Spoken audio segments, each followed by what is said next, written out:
Hey guys, it's Paul with the Ugly Motel. Are you thinking about going from small deals to big deals, but not exactly sure where to start? Well, this video is going to be hopefully a good place for you to start. I'm going to list out where I find my deals, how I kind of analyze them, along with giving you access to a free calculator if I could ever figure out how to add it to my website. And I think I'm going to be doing a little mini series walking you through a property that we're looking at purchasing and comparing it to some of the other properties that are available on the market and why I like this particular property. Remember, I'm not a financial advisor. This is just my opinion and how I invest in my properties. If you like this content, or if you're interested in more content like this, please leave a comment down below saying more information like this, more content like this. If you are a veteran hotelier and you have other suggestions on what I should be doing, maybe some really good feedback for me. I love criticism and I love to share mistakes and lessons learned. So if you have a better way of doing your research, or if you have a better way of checking out your properties, let me know. I would love to learn. There's so much stuff that we learned from the School of Hard Knocks that I wish we could just get out there for people that are trying, that don't want to waste 8 years of their life learning the hard way. That's what this channel is about, and please like, subscribe. If you want to be a Wyndham Hotel, be sure to reach out to me on theuglymotel.com. I'll get you in contact with my guy. We get a referral fee, which will help out the channel and help continue to remodel the Ugly Motel. So I'd appreciate it if you want to go Wyndham. I think they're awesome. Okay, let's check out what hotels are for sale in Nebraska. Let's go through the different ways to find a hotel that's for sale. There's obviously your broker, LoopNet, which will hook you up with a broker. It is basically a website for commercial properties. And obviously, it's just who you know. So a lot of hotel owners kind of know each other. And once you get inside the loop, they start sending you stuff. And then people start talking about you, or they've seen your ability to take something from not cash flowing to cash flowing. You might have banks actually even reaching out to you. Believe it or not, the one that we're going to be going through this little piece here, I found on Facebook. It's not listed. It's not one of the ones here on LoopNet. It is listed through an agent. So, and I reached out to them and asked them, hey, what's going on here? I put it in my calculator, see what the numbers worked out as, and then we're going to go through this process to see if we can make a deal out of it. One of the harder things to get used to, just like anything in real estate, is not to get emotionally involved with your deal. And if you talk to anybody, you'd know that my hotel in Lincoln, I'm emotionally involved with. I probably should knock down the big portion of it, and I probably should build a new thing, but I'd rather go the more expensive and painful route. So let's look at some of the deals here. Okay. Oh, I forgot auctions. There's quite a few auctions, but again, you have to figure out where the heck these auctions are and who's hosting them. Anyhow, so let's look at some of the hotels on the market in Nebraska. Up in Shadron, again, so I try to stay around the Lincoln, Omaha, just in general when we're looking at properties. If it's your first hotel, take it from somebody that took on 155 units. You should probably start off with something 30 or below units. The reason is it gives you a chance to learn the system. Hopefully you can get a flag, and it makes life 1,000 times easier if you're trying to get the thing cash flowing going. My massive thing is 7 acres, and at 25, when I bought it, I had to learn a lot of things quick. And honestly, I didn't spend much time learning the actual hospitality industry. I literally had to spend the time learning how to rebuild the hotel. So when I was buying my hotel, I got a piece of advice that I now look back at as gold. At the time, I was like, yeah, of course. My uncle-in-law owned radio stations. And so he knows quite a few people that own businesses, especially larger businesses. And I asked him to reach out to somebody that owned some hotels and ask, what piece of advice would he give to his 25-year-old self buying properties? And the number one piece of advice that he gave that I did not listen to, because again, 25 and I knew everything, was buy a new hotel. Because everybody sells the old hotel at the 10 or 20 year point when it starts to age. So build a new hotel. It's 1,000 times easier to run. It's shiny. Everybody wants to stay there. They feel like it's clean because everything's updated. It's modern. It's chic. And looking back, that would have made life so much easier on me, my family, on my wallet. If you have the opportunity, if you have the cash flow, or if you have the financial means to do so, and you have some land or whatever, I would recommend building. But if not, there's Loop City, Nebraska. No idea what that is. 16 room for $700,000. That one is probably overpriced. Just looking at the outside, we can click on it. We can see what else they have. Bar and grills. Heads up, another lesson learned from somebody that's done it. You can't run a hotel and a bar and grill when you're just starting off. Don't try to do it. Bar and grill takes up 100% of your time, and you will sacrifice the hotel side to do it. It is a lot more fun and a lot more attractive too. It's a shiny thing. So $41,000 a door, not bad. But let's look at the age of the hotel. 1965 and then remodeled in 2010. So it probably looks okay on the inside. But again, we're talking about, and see their main focus here is the bar. They're like, hey, look at our bar. This is what you're going to get on a remodel from 2010 in Nebraska. Again, your area might be a little bit different. If you're buying something that was previously flagged, and by flagged I mean it was previously with Wyndham or Choice Hotels or something, and you're trying to do it independent to save money, my advice right now, again, random guy off the internet, is now's the time for flags. I feel like all these cities have gotten so much more power, so much more. They want everything shiny and new, and as a small business owner with an independent hotel, you don't stand a chance. So if there's ever a chance to get into, if you ever had a desire to become a flagged hotel, or if you're looking at buying one, hopefully it comes with a flag. I think right now, and that's what we did with ours, by the way. I think right now it makes the most sense to have somebody inside your corner. I know my buddy Bruce is going to say, no, hey, no, manage it yourself, do it. He's got, I think, 30 years of experience, something crazy. If you're just starting off, start off with the system, learn the systems, right?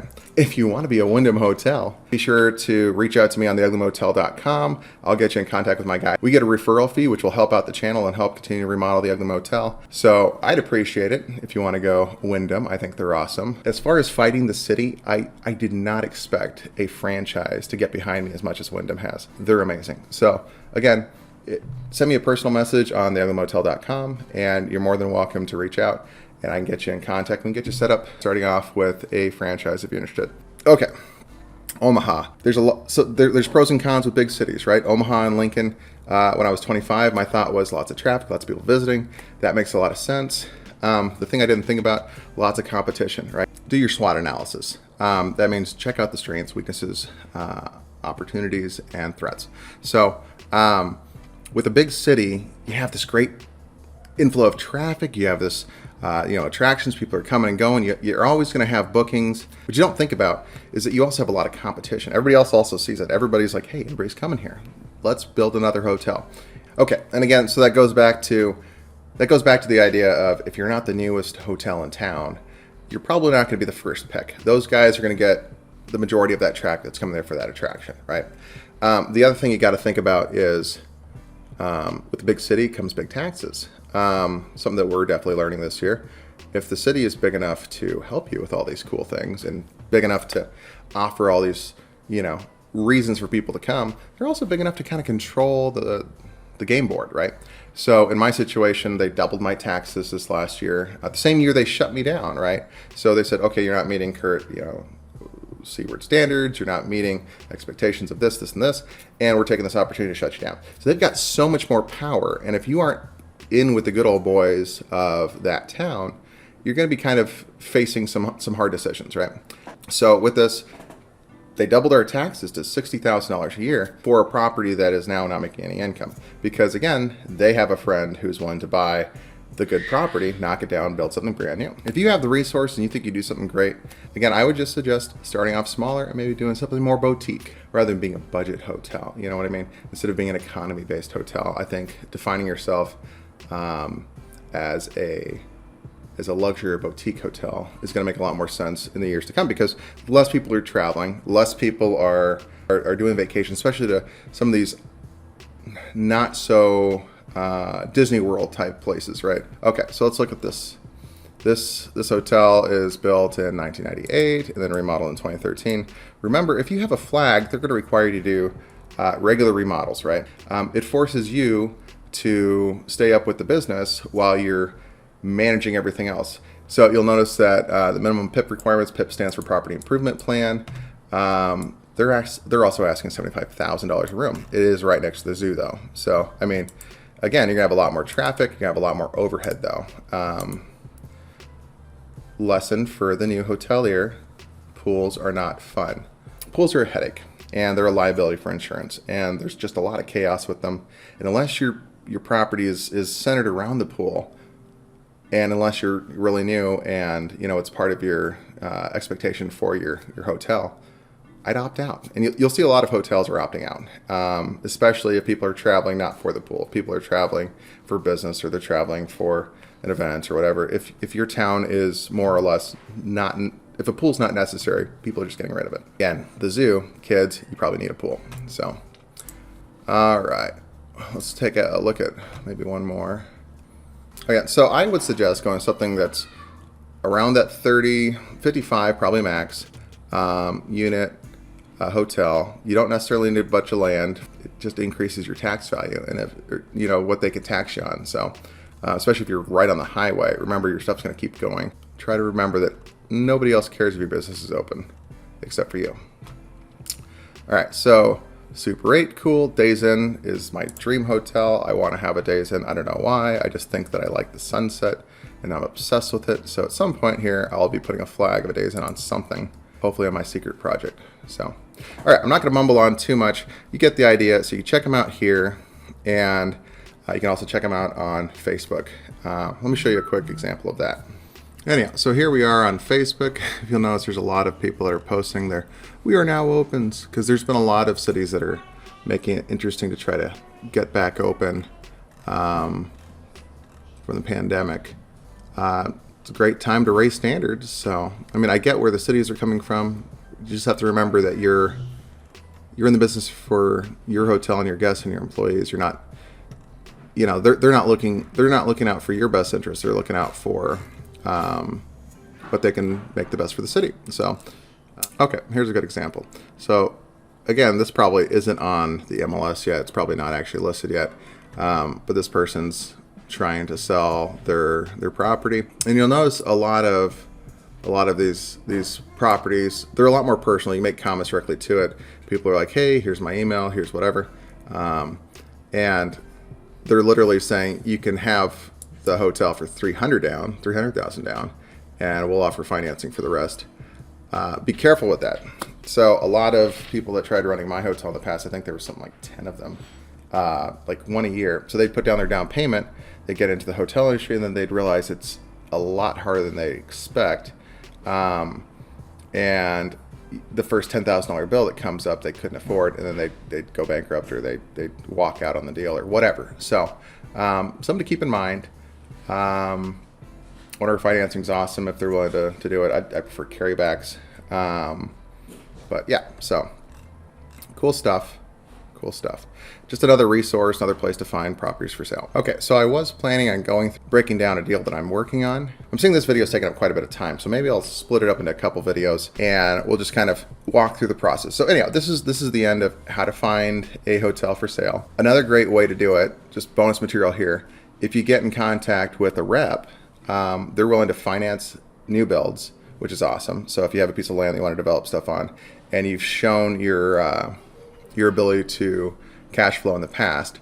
So with my hotel, they're like, hey, I can connect you with these people that'll finance it, and we'll put a brand new flag on it. You just need to knock down your old hotel. Definitely an interesting thought. I have a lot of land, so it'd be nice to do that or build another hotel or something. But they also know who's selling before they sell. So again, a lot of networking, just like anything else in real estate. It's networking and who you know and all that stuff. So one more thing that I've noticed, hoteliers try to really bump up the numbers on their hotel. So just make sure you throw it inside of a calculator before giving a final offer. My hotel, I think it was on the market for $3 million, and we offered 1.5 and got it. Now it's worth a lot more. It's a ridiculous amount. City says it's worth what, 3-4 million, and I think my developer says it's worth like 10. My insurance company thinks it's worth a lot more than that. So something to keep in mind. The sooner you buy, the more you can leverage the inflation that's going on. Hopefully this video gives you a kind of a basic starting point. I'll be doing another video just kind of breaking down the numbers on a prospective purchase and what I think a person should look at.